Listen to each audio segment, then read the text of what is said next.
So when it comes to One Piece, one of the most biggest and hyped up returns is Enel. We've seen his whole cover story. A lot of people, they love Enel. He's a fan favorite. And today I'm going to be discussing on if Enel should return and what would be his role in the story. Now, obviously, we know that Enel, he was defeated in the Skypiea arc by Luffy. A lot of people, they see that both ways. They see that as, oh, Enel's trash. He lost to East Blue Luffy. You know, a lot of people, they say that about a lot of the East Blue villains like Crocodile and Enel. And then you have people saying stuff like, oh, well, Luffy was just his counterpart. If anybody else fought Enel, even from the New World or from that little saga, they would have got destroyed, which is kind of true. But at the same time, I don't think that that Enel would beat everybody from the New World that we've seen on. And we also do know that Enel, he's been planning something spooky because we know that he went to the moon. He's actually one of the villains who actually did get to complete his plans. If you think about it, I mean, he got to fly his ship up to the moon, and he's been doing his thing up there with the whole. We know that through the cover story. So Enel, yeah,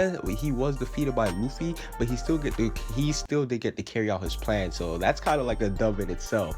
Now with Enel returning, a lot of people, they've been speculating that he'll have an alliance with Luffy, or some people think that he could come back and be another enemy. Me personally, if he does return, I do think that he'll have to be in the neutral stance, like sort of like what Crocodile was back in Marineford. You know what I'm saying? I don't think that he should be a full-on arc enemy. We should have Enel versus Luffy 2.0, because listen, we know that rubber is Enel's weakness. Don't get me wrong, even though it's his weakness, he can still overcome it. But at the end of the day, I think that Luffy, now that he has rubber, hockey, everything, like he's basically got everything that you need to stop, and now that's just crazy now. So I wouldn't want him to fight Luffy again. Now if he returned as an alliance member, I think it'll be cool, but I do think that if he did return, unless he came back with, like, I don't know, like like armament hockey or something other than observation hockey mantra, then he will probably be useless if he doesn't come back with like something else. And last but not least, should Enel return? I know a lot of people, they wish that he would.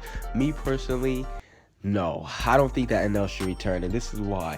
I don't think that he'll have an important role in the series, if you know what I'm saying. Don't get me wrong, we do know that his ship is very powerful, everything. He could be, we don't know what he's been doing on the moon, but me personally, I would like if he did get, I would be more satisfied if we got to see what he was doing on the moon and what his plans were, rather him returning into the series as an enemy.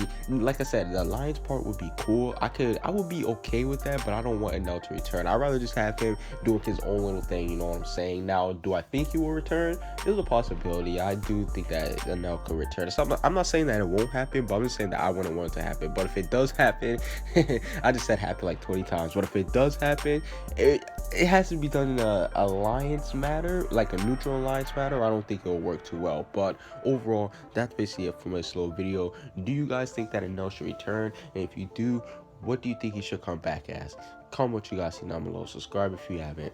Peace out.